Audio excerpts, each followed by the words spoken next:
ప్రభువైనటువంటి యేసుక్రీస్తు వారి నామములో మీకందరికీ శుభములు తెలియజేస్తుంటున్నాను. యాకోబు రాసిన పత్రికలో నుండి మనం దేవుని వాక్య ధ్యానాలు కొనసాగించుకుందాం. దయచేసి చూడండి. యాకోబు రాసిన పత్రిక మొదటి అధ్యాయం. యాకోబు రాసిన పత్రిక మొదటి అధ్యాయం. Epistle of James chapter 1, we shall read from words 5 to 8 all together. యాకోబు రాసిన పత్రిక మొదటి అధ్యాయం 5వ వచనం నుండి 8వ వచనం వరకు అందరం కలిసి చదువుకుందాం.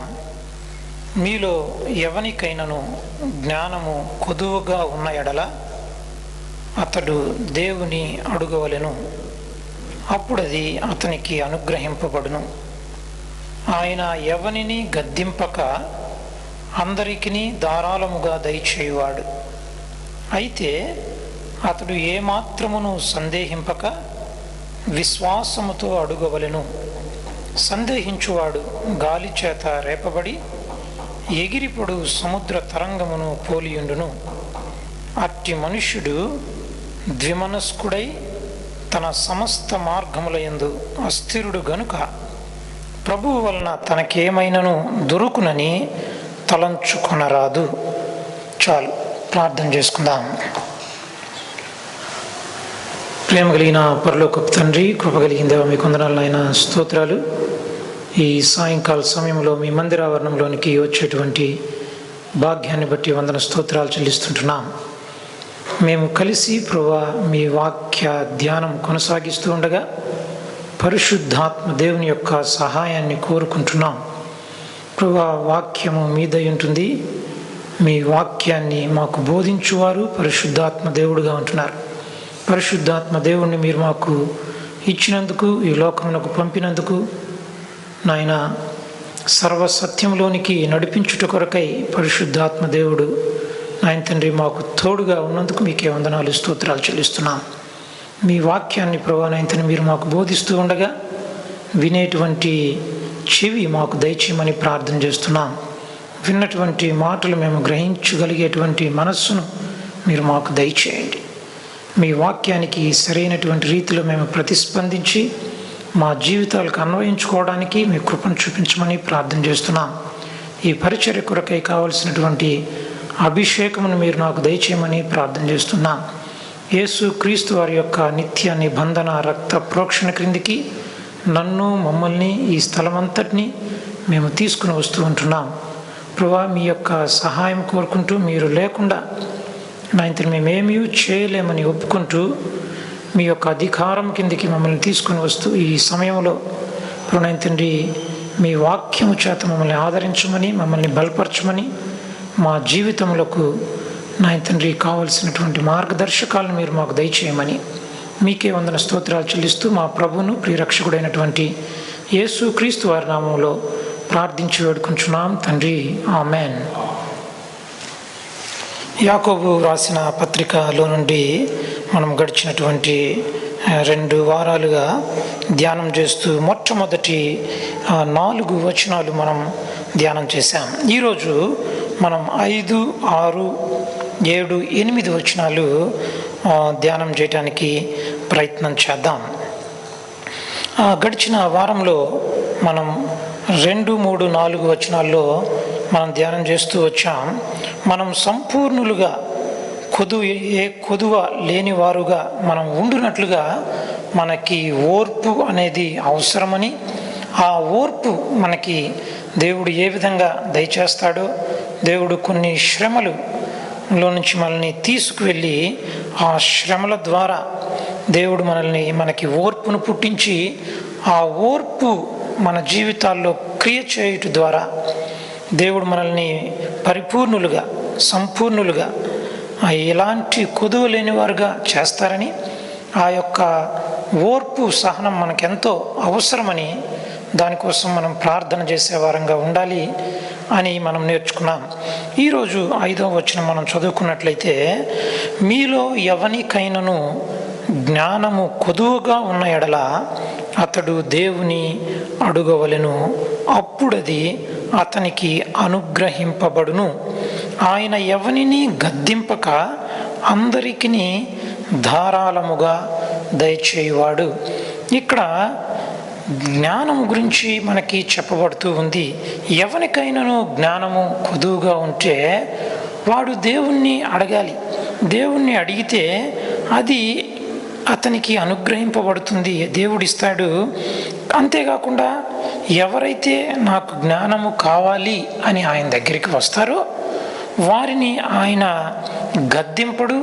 గద్దింపకపోవటం మాత్రమే కాకుండా వానికి ధారాళముగా ఆయన ఉచితముగా ఇచ్చేవాడుగా ఉంటున్నాడు.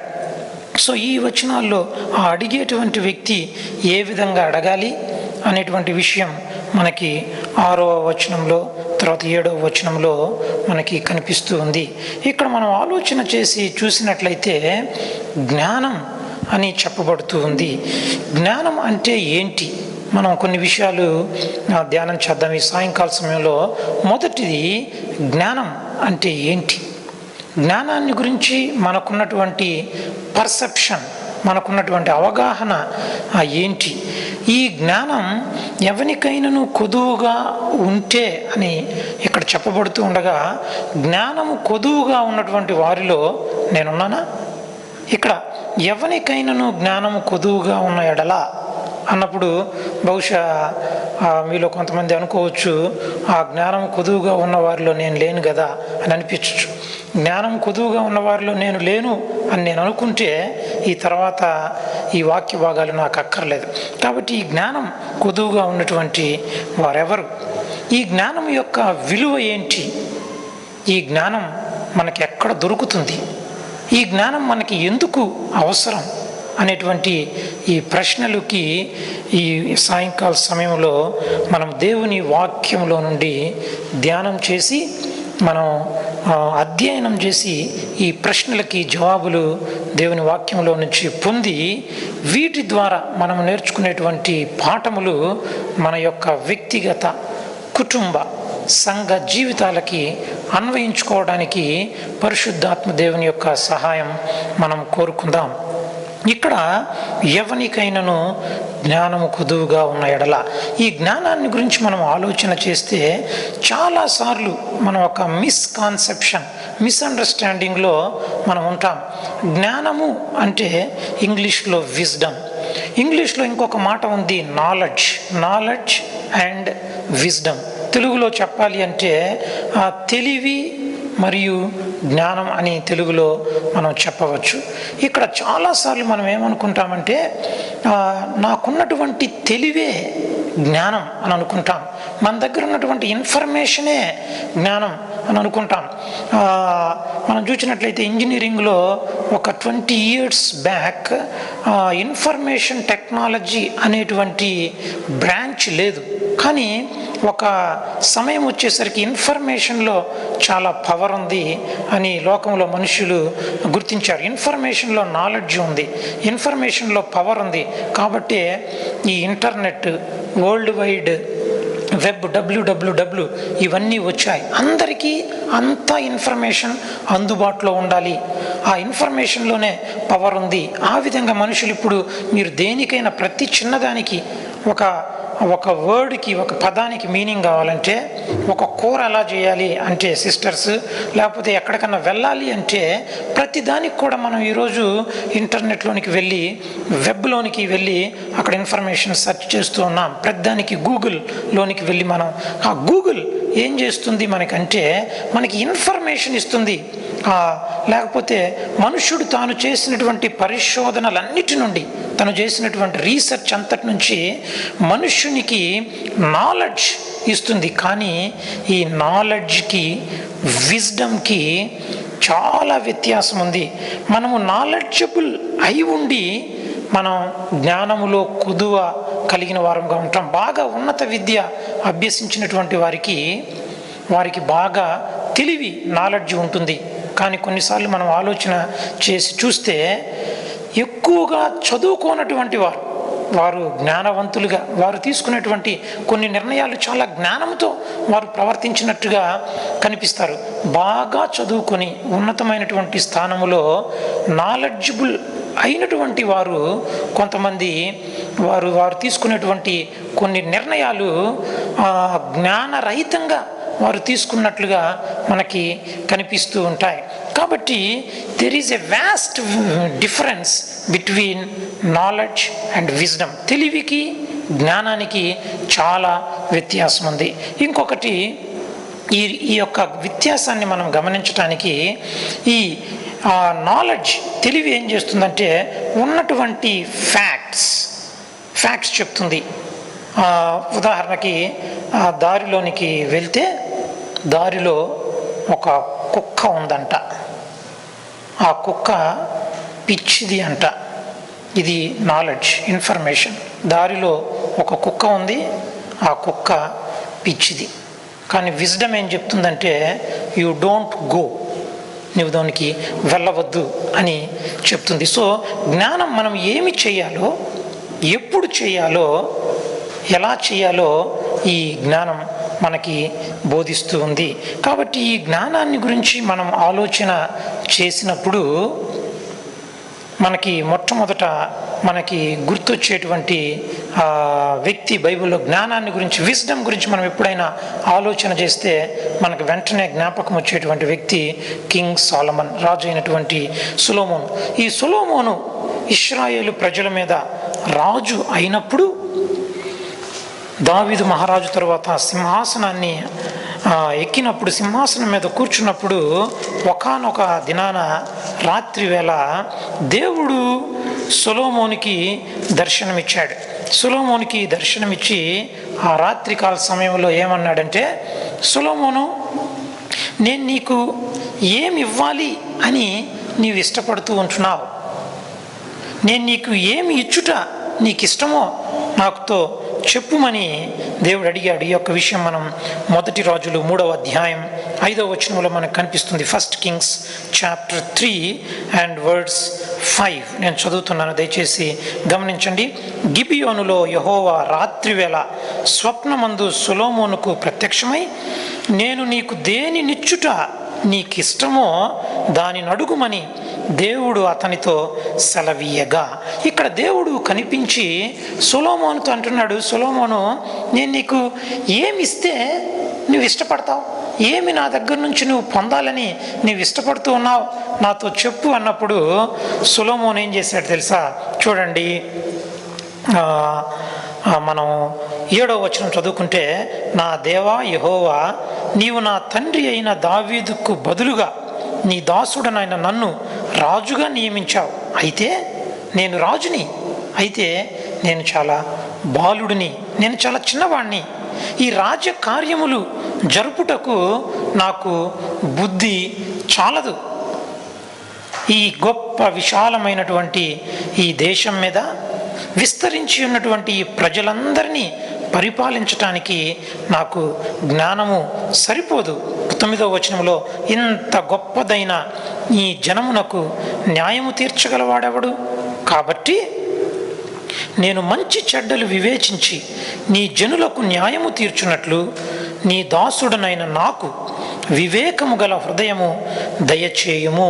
ఇప్పుడు సొలొమోను దేవునికి ప్రార్థన చేస్తూ ఉన్నాడు, ప్రభువా, ఇంత విశాలమైనటువంటి ఈ దేశం, చెదరి ఉన్నటువంటి ఇంత గొప్ప జనాంగం, వీరందరికీ నేను మంచి చెడ్డలు వివరించి చెప్పునట్లుగా, వారికి న్యాయము తీర్చున్నట్లుగా నాకు బుద్ధి సరిపోదు, నాకు జ్ఞానం సరిపోదు, నాకు వివేచన సరిపోదు.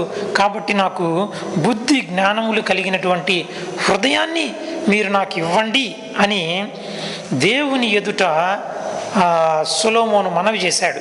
ఈ సొలొమోను చేసినటువంటి ఈ మనవి దేవుని దృష్టికి ఎంతో అనుకూలమైంది.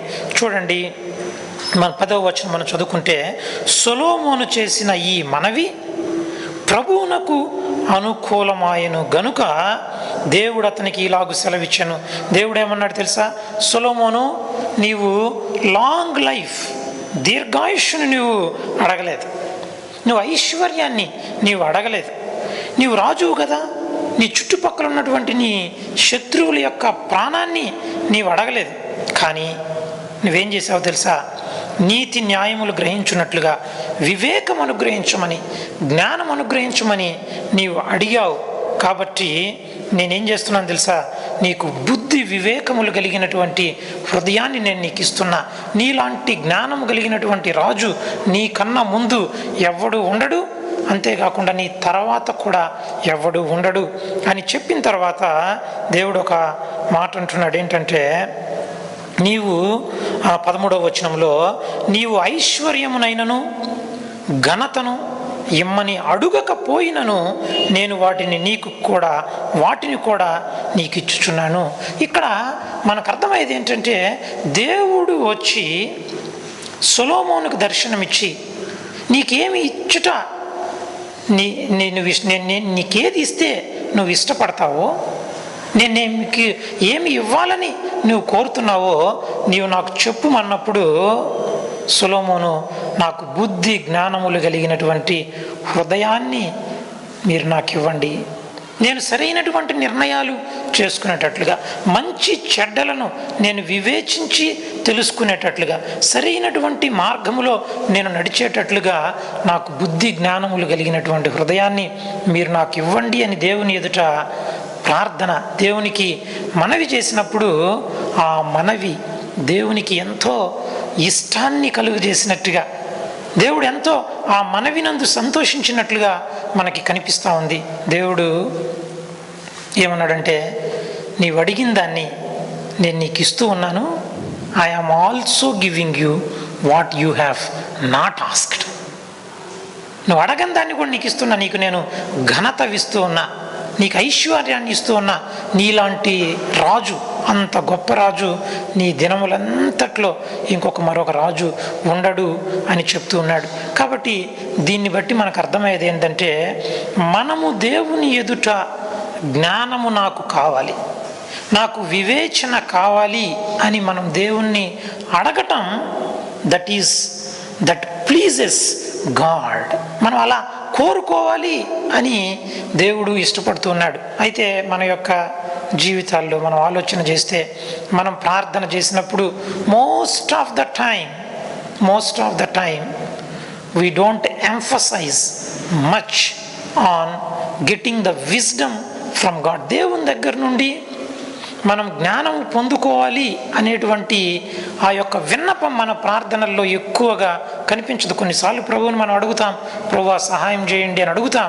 కానీ మనం మోస్ట్ ఆఫ్ ద టైం ఇక్కడ సొలొమోను చేసినటువంటి ప్రార్థనలో ఏవైతే అతను అడగలేదో వాటిని మనం ఎక్కువ అడుగుతూ ఉంటాం. మనకి డబ్బు కావాలి, మనకు ఉద్యోగం కావాలి, మనకు అవన్నీ అవసరమే. కానీ దేవుని యొక్క యాంగిల్లో నుంచి మనం ఆలోచన చేసినప్పుడు మనం దేవుని యొద్ద నుండి జ్ఞానాన్ని పొందుకోవాలని ఆయన ఇష్టపడుతున్నాడు.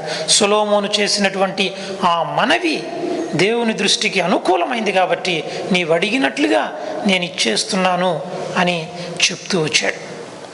కాబట్టి ఈ సొలొమోను ఆ యొక్క జ్ఞానమును పొంది ఆయన ఈ యొక్క జ్ఞానాన్ని గురించి అనేకమైనటువంటి మాటలు సామెతల్లో మనకి జ్ఞానాన్ని గురించి మనకి వివరిస్తూ ఉంటాడు. అంతేకాకుండా మనం ఈ జ్ఞానం గురించి, ఈ జ్ఞానం యొక్క విలువ గురించి మనం ఆలోచన చేస్తే, అవునా ఈ జ్ఞానం ఇంత అవసరమా, ఈ జ్ఞానం ఇంత విలువైందా, ఈ జ్ఞానాన్ని నేను కొనుక్కోలేనా, ఏదైనా యూనివర్సిటీకి వెళ్ళో, ఏదైనా కాలేజీకి వెళ్ళో, ఏదైనా డబ్బు ఇచ్చి నేను కొనుక్కోగలనా ఈ జ్ఞానం యొక్క విలువ ఎంతో బైబిల్ గ్రంథం మనకి సుస్పష్టంగా బోధిస్తూ ఉంది. చూడండి, యోబు గ్రంథం 28వ అధ్యాయం, one of the foremost books of the Bible. 26 గ్రంథాల్లో మొట్టమొదటి గ్రంథమైనటువంటి ఈ యొక్క యోబు గ్రంథంలో ఈ జ్ఞానాన్ని గురించి వ్రాస్తూ ఉన్నాడు. యోబు గ్రంథం 28వ అధ్యాయం 12వ వచనం. యోబు గ్రంథం 28వ అధ్యాయం 12వ వచనం నుంచి నేను చదువుతున్నాను. ఆ ముందు ఉన్నటువంటి వచనాలు, Job chapter 28, the first 11 verses. Here Job is talking these words. ఆయన అంటున్నాడు, మొదటి 11 వచనాల్లో మనం క్లుప్తంగా చూస్తే అంటున్నాడు, here also is talking about that great knowledge and wisdom. వాటి గురించి మాట్లాడుతూ 5వ వచనంలో అంటాడు, భూమిలో నుంచి ఆహారం పుడుతుంది. భూమి లోపలి భాగాన్ని చూస్తే అది అగ్నిమయమైనట్టు ఉంటుంది. తర్వాత వెండి ఎక్కడి నుంచి వస్తుంది, రాగి ఎక్కడి నుంచి వస్తుంది, ఇవన్నీ మాట్లాడిన తర్వాత చూడండి 11వ వచనంలో, నీళ్లు ఓడిగిలిపోకుండా వాళ్ళు జలధారలకు గట్టు కట్టుదురు. Is talking about dams and storing of water and so on. Even this book, this Job is called as the wisdom books. Wisdom బుక్స్లో ఈ యొక్క యోబును కూడా ఒకటిగా లెక్కించేటువంటి ఈ బుక్ ఈ జ్ఞానాన్ని గురించి ఏమని ఉంటుందంటే 12వ వచనంలో, అయితే జ్ఞానము ఎక్కడ దొరుకును, ఎక్కడ దొరుకుతుంది ఈ జ్ఞానం? తర్వాత వివేచన దొరుకు స్థలం ఎక్కడ, ఏ స్థలములో మాకు వివేచన దొరుకుతుంది, ఈ జ్ఞానం మాకెక్కడ దొరుకుతుంది? చూడండి 13వ వచనంలో, నరులు దాని విలువను ఎరుగరు, ప్రాణులున్న దేశంలో అది దొరకదు. అగాధము దగ్గరికి వెళ్ళి నీ దగ్గర జ్ఞానం ఉందా అంటే అగాధం ఏమంటుంది తెలుసా, అది నాలో లేదు అని అంటుంది. పోనీ సముద్రం దగ్గరికి వెళ్దాం, ఇంత మహావిశాలమైన సముద్రం కదా, దాని లోపల ఈ యొక్క ఆయిల్ రిసోర్సెస్ ఉన్నాయంట, దాని లోపల నుండి సముద్రంలో నుండి ముత్యాలు బయటికి తీస్తారంట.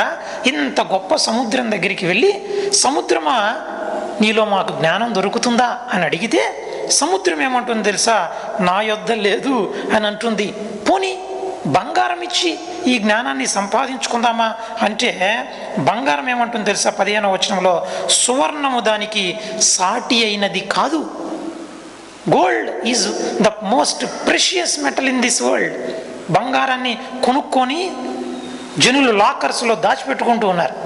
బంగారం విలువైనటువంటి మెటల్. ఆ బంగారం దగ్గరికి వెళ్ళి, అమ్మ బంగారం నాకు కొంచెం జ్ఞానం కావాలి అంటే బంగారం ఏమంటుంది తెలుసా, అయ్యో if you compare wisdom with me I am nothing అని బంగారం అంటూ ఉంది. పోన్లే వెండి దగ్గరికి వెళ్తే వెండి ఏమంటుంది తెలుసా, నన్ను మొత్తాన్ని నువ్వు తక్కెడలో పెట్టి ఒక పక్కన పెడితే అటు పక్క రెండో వైపు జ్ఞానాన్ని పెట్టగానే నేను పైకి తేలిపోతా అంటూ ఉంది. చూడండి వెండి ఏమంటుంది తెలుసా, ఆ వెండి దాని విలువ కొరకై తోచరాదు.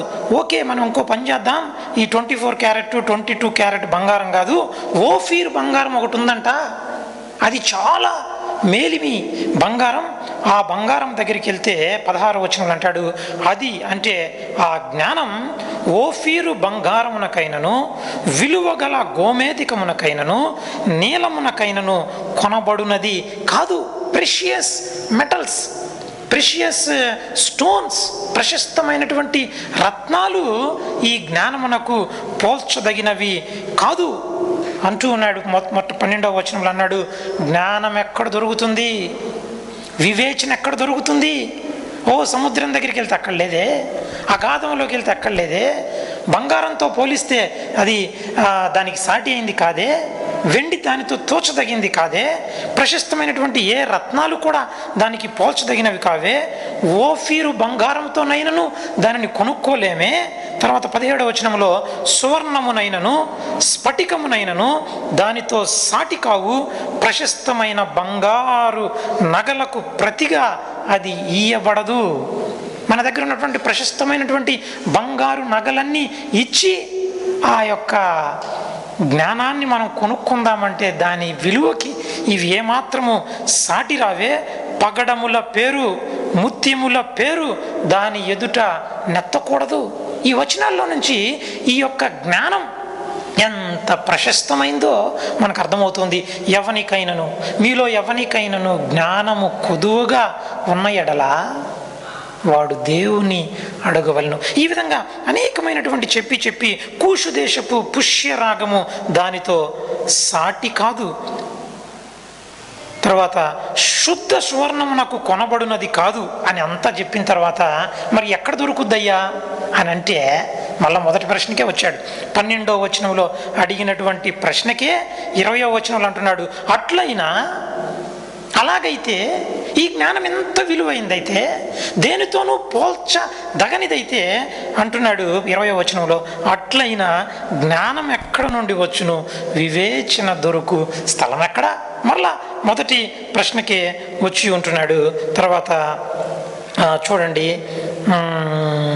23వ వచనములో, దేవుడే దాని మార్గమును గ్రహించును, దాని స్థలము ఆయనకే తెలియను. కాబట్టి ఈ జ్ఞానం, where is the source of this wisdom అంటే ఇక్కడ దేవుడే, God is the source of wisdom.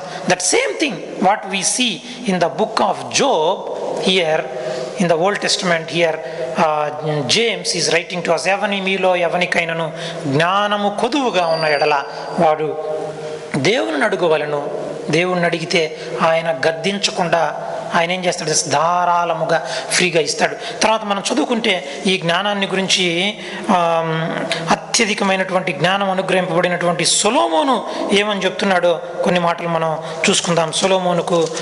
సొలొమోను రాసినటువంటి సామెతలు 2వ అధ్యాయం. దేవుని దగ్గర నుంచి జ్ఞానం పొందిన తర్వాత సొలొమోను ఏమని రాస్తున్నాడంటే, సొలొమోను సామెతలు 2వ అధ్యాయం 3వ వచనం, Proverbs chapter 2 and verse 3. I am reading, kindly follow in your Bibles. తెలివికై మొరపెట్టిన ఎడల, వివేచనకై మనవి చేసిన ఎడల, వెండిని వెతికినట్లు దాని వెతికిన ఎడల, దాచబడిన ధనమును వెతికినట్లు దాని వెతకని ఎడల, యెహోవా యందు భయభక్తులు కలిగి ఉండుట ఎట్టిదో నీవు గ్రహించదవు, దేవుని గూర్చిన విజ్ఞానము నీకు లభించును. 6వ వచనంలో, యెహోవాయే జ్ఞానమిచ్చువాడు, తెలివియు వివేచనయు ఆయన నోట నుండి వచ్చును. యెహోవాయే జ్ఞానం ఇచ్చేటువంటి వాడు. The source of wisdom is God. కాబట్టి ఆ జ్ఞానం ఎంత విలువైందో మనం చూసాం. తర్వాత మనం ఇంకా వేరే చోట మనం కనుక ఇదే సామెతల్లో మనం మొదటి 8 అధ్యాయాలు కనుక చదివితే చాలా చోట్ల అంటాడు, బంగారం దానికి సాటి రాదు, వెలగల రాళ్ళు, రూబీస్, ప్రెషియస్ స్టోన్స్ దానికి ఏమాత్రం సాటి రావు. ఆ జ్ఞానాన్ని నువ్వు సంపాదించుకో నా కుమారుడా, నీవు జ్ఞానాన్ని సంపాదించుకో నా కుమారుడా, నా మాటలు విను, ఆ జ్ఞానం నీకు అవసరం. ఈ జ్ఞానపు మాటలు నీ యొక్క హృదయం మీద వ్రాసుకో, నీ చేతిలో కట్టుకో, నీ నుదుటి మీద నీ నుదుటికి వాటిని కట్టుకో అని చెప్తూ ఉన్నాడు. అంత విలువైనటువంటి ఆ జ్ఞానం ఎక్కడ దొరుకుతుందో దాని సోర్స్ ఏంటో యోబు గ్రంథంలో మనం చూసాం, సామెతల్లో మనం చూసాం. తర్వాత సామెతలు 3వ అధ్యాయం 5వ వచనంలో మనం చూద్దాం. Proverbs chapter 3 and verse 5. నీ స్వబుద్ధిని ఆధారము చేసుకొనక నీ పూర్ణ హృదయంతో యెహోవా యందు నమ్మిక ఉంచుము, నీ ప్రవర్తన అంతటి యందు ఆయన అధికారమునకు ఒప్పుకొనుము, అప్పుడు ఆయన నీ త్రోవలను సరాలము చేయును. 7వ వచనంలో, నేను జ్ఞానిని కదా అని నీవు అనుకొనవద్దు, యెహోవా యందు భయభక్తులు కలిగి చెడుతనము విడిచిపెట్టుము. చాలాసార్లు నేను జ్ఞానిని కదా, నేను నిర్ణయాలు చేసుకోగలను కదా, నా జ్ఞానం సరిపోతుంది కదా అని అనుకున్నటువంటి కారణాన్ని బట్టి మన జీవితాల్లో ఎంతో నష్టాన్ని అనుభవించాం. నా మట్టుకు నేను దేవుని యొద్ద విచారణ చేయకుండా బయట ఉన్నటువంటి పరిస్థితుల్ని నేనే అసెస్ చేసి తీసుకున్నటువంటి కారణాన్ని బట్టి చాలా నష్టాన్ని అనుభవించాను. సో చివరికి నేర్చుకున్నటువంటి పాఠం ఏంటంటే, దేవుని యొద్ద విచారణ చేయకుండా బయట మనకున్నటువంటి జ్ఞానాన్ని బట్టి తీసుకున్నటువంటి నిర్ణయాలు మనల్ని ఎంతో నష్టంలోకి తీసుకెళ్తాయి. అందుకే దేవుడు అంటున్నాడు, మీలో ఎవరికైనాను జ్ఞానము కొదువుగా ఉంటే, ఎవరికైనా జ్ఞానం కొద్దుగా ఉంటే, come, I am the source. ఈ జ్ఞానం ఎంత విలువైంది. ఆ జ్ఞానాన్ని మీరు చాలా చులకన అనుకోవద్దు, మీరు కొనలేరు. ఈ లోకంలో the most valuable thing is the wisdom and the source of that wisdom. ఈ లోకంలో అన్నిటికంటే విలువైంది జ్ఞానం. ఆ జ్ఞానం ఎక్కడ దొరుకుతుందో తెలుసా? నా దగ్గరే దొరుకుతుంది. అందుకే యేసుక్రీస్తు ప్రభువారు అన్నారు, బుద్ధి జ్ఞానముల సర్వ సంపదలు ఆయన యందు గుప్తమై ఉన్నాయి. యేసు క్రీస్తు ప్రభువులో బుద్ధి జ్ఞానముల సర్వ సంపదలు ఆయన యందు గుప్తమై ఉన్నాయి. కాబట్టి ఆయన దగ్గరికి మనం వచ్చినప్పుడు ఆయన మనకి జ్ఞానాన్ని ఇస్తూ అంటున్నాడు. చూడండి, ఆయన ఎంత చక్కని వాగ్దానాన్ని మనకిస్తూ ఉంటున్నాడు. మనం చదువుకున్నటువంటి మన ముఖ్య వాక్య భాగం యాకోబు రాసిన పత్రిక 1వ అధ్యాయం 5వ వచనంలో అంటున్నాడు, ఎవనికైనను జ్ఞానము కొదువుగా ఉన్న ఎడల. కాబట్టి మీ జీవితాల్లో మనం మొట్టమొదట మీరు అంగీకరించాల్సింది ఏంటంటే, ప్రభువా నా జ్ఞానం సరిపోదు. ఈ లోకంలో ప్రతి దినం నేను తీసుకునేటువంటి నిర్ణయాలు, నా యొక్క స్టడీ లైఫ్లో, నా కాలేజ్ లైఫ్లో, నా యొక్క జాబ్ లైఫ్లో, నా పర్సనల్ ఫ్యామిలీ పర్సనల్ లైఫ్ డెసిషన్స్లో, వివాహం విషయంలో, ఫ్యామిలీ లైఫ్లో నేను ఎదుర్కొనేటువంటి పరిస్థితులకు నా జ్ఞానము, నా తెలివి సరిపోదు, మీ జ్ఞానం నాకు కావాలి అని మొట్టమొదటి మనం ఒప్పుకోవాలి. నీ స్వబుద్ధిని ఆధారము చేసుకొనక నీ మార్గములన్నిటిలో ఆయన అధికారాన్ని నీవు ఒప్పుకుంటే, he shall direct your paths. ఆయన నీకు మార్గాన్ని బోధిస్తాడు. నువ్వు వెళ్ళవలసినటువంటి మార్గాన్ని ఆయన నీకు నేర్పిస్తాడు. ఎవరికైనా జ్ఞానం కొద్దుగా ఉండాలి. అంత విలువ కలిగినటువంటి బంగారం కంటే, ఓఫీరు బంగారం కంటే, ప్రశస్తమైనటువంటి రత్నముల కంటే, భూమి నా దగ్గర లేదు అనేటువంటి, సముద్రం నా దగ్గర లేదు అనేటువంటి అంత విలువ కలిగినటువంటి ఆ జ్ఞానం మనకి కావాలి. మన జీవితాలకి, అనుదిన జీవితాలకి, మనం తీసుకునేటువంటి నిర్ణయాలకి ఆ జ్ఞానం మనకు కావాలంటే మొట్టమొదట మనం ప్రభు దగ్గరికి వెళ్ళి మనం ఒప్పుకోవాల్సింది ఏంటంటే, ప్రభువా నా బుద్ధి నేను ఆధారం చేసుకుని ఈ పరిస్థితులకి, ఈ నిర్ణయాలకి నేను వెళ్ళేటువంటి పరిస్థితుల్లో నా బుద్ధి సరిపోదు, మీ జ్ఞానం నాకు కావాలి, నాకు జ్ఞానం తక్కువగా ఉంది అని మొట్టమొదటి మనం ప్రభు దగ్గర ఒప్పుకొని విశ్వాసంతో, ప్రభు ఐ వాంట్ యువర్ విజ్డమ్. మీరు అడిగితే ఇక్కడ దేవుడు ఒక వాగ్దానం చేస్తున్నాడు. మన విశ్వాసానికి ఎల్లప్పుడూ ఒక ఫౌండేషన్ ఏంటి తెలుసా? The promise of God. దేవుడిచ్చినటువంటి వాగ్దానమే మన యొక్క విశ్వాసానికి పునాది. ఇక్కడ దేవుడు ఏమన్నాడు తెలుసా? మీలో ఎవనికైనాను జ్ఞానము కొదువుగా ఉన్న ఎడల వాడు దేవుని అడుగవలెను, అడిగినట్లయితే ఆయన ఏం చేస్తారంట? He will give it. He may give it. ఆయన ఇస్తాడేమో, నువ్వు అడుగు, మోస్ట్ ప్రాబబ్లీ ఇస్తాడు అన్నాడా? 99% ఇస్తాడు. No, he will give it, he shall give it. ఆయన ఇస్తానంటున్నాడు. ఇవ్వటానికి ఆయన సిద్ధంగా ఉన్నాడు. మనం ఏం చేయాలి? ప్రభు దగ్గరికి వచ్చి, ప్రభువా ఆ జ్ఞానం నాకు కావాలి, విశ్వాసంతో, ప్రభువా మీరు చెప్పారు, మీరు వాగ్దానం చేశారు, ఆ వాగ్దానాన్ని నేను నమ్ముతూ ఉన్నాను, ఆ జ్ఞానం నాకు కావాలి. మీరు ఇవ్వటానికి ఆయన సిద్ధంగా ఉన్నాడు, ఇవ్వటానికి ఆయన సిద్ధంగా ఉన్నాడు. మనం చేయాల్సిందంట, ప్రభువా నేను మీ దగ్గరికి వస్తున్నా, మీ ఆ జ్ఞానం నాకు కావాలి. ఎవ్రీ డే ఉదయం నుంచి రాత్రి వరకు ప్రతిరోజు మనం అనేకమైనటువంటి క్రాస్ రోడ్స్ లాంటి పరిస్థితుల్లోనికి వస్తాం. అక్కడికి వచ్చిన తర్వాత ఎటు తిరగాలో మనకు తెలీదు.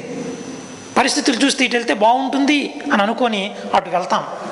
అటు వెళ్ళిన తర్వాత కొంచెం సేపటికి కానీ అర్థం కాదు, అయ్యో అటు పోయి ఉంటే బాగుండేది, అప్పుడున్నటువంటి పరిస్థితి వెళ్తే బాగుందని చెప్పాయి. కానీ దేవుడు నీకు నడిపిస్తూ అంటాడు. నీ వెనుక నుండి ఒక స్వరము నీకు వినుబడును, నీవు కుడికి వెళ్ళాలో ఎడమకి వెళ్ళాలో నేను నీకు బోధిస్తానంటున్నాడు. ఆయన బోధించడానికి సిద్ధంగా ఉన్నాడు. కాబట్టి జ్ఞానానికి ఆధారం యేసుక్రీస్తు ప్రభువారు. ఆ జ్ఞానాన్ని ఆయన నీకు ఉచితంగా ఇస్తానంటున్నాడు. ఇంకో మాట అంటున్నాడు, ఒక చక్కని మాట అంటున్నాడు, ఆయన ఎవరిని గద్దింపక అందరికీ ధారాళముగా దయచేవాడు. It's a beautiful wonderful promise. కొన్నిసార్లు క్లాస్లో మీరు క్లాస్ వినేటప్పుడు స్కూల్స్లో, కాలేజెస్లో ఒక డౌట్ వస్తూ ఉంటుంది. మనకి డౌట్ వచ్చినప్పుడు చాలాసార్లు స్టూడెంట్స్ ఆ డౌట్ అడగరు. ఎందుకు అడగరు తెలుసా? ఈ డౌట్ నేను అడిగితే సార్ ఏమనుకుంటాడు, అరే ఇది కూడా తెలీదా నీకు అంటాడేమో. పక్కన ఉన్నటువంటి ఫ్రెండ్స్ అంటారు తెలుసా, వీడికి ఇది కూడా తెలీదా అనుకుంటారేమో అని చెప్పి చాలాసార్లు డౌట్స్ ఎక్స్ప్రెస్ చేయకుండా దేవుడు ఏమన్నాడు తెలుసా? ఎవరిని గద్దించడు. ఒక ప్రభువా ఈ పరిస్థితి నేను ఎదుర్కొంటున్నా, ఈ పరిస్థితిలో మీరు నన్ను ఏం చేయమంటారు? మీ జ్ఞానం నాకు కావాలి అంటే దేవుడు, అరే అది కూడా తెలీదా నీకు, ఈ చిన్నది కూడా నీకు తెలీదా అని దేవుడు నేను అనను అని అంటూ ఉన్నాడు. కాబట్టి మన యొక్క వ్యక్తిగత జీవితాల్లో, మన పర్సనల్ లైఫ్లో, పర్సనల్ డెసిషన్స్లో ఆయన మనల్ని నడిపించటానికి ఇష్టపడుతూ ఉన్నాడు.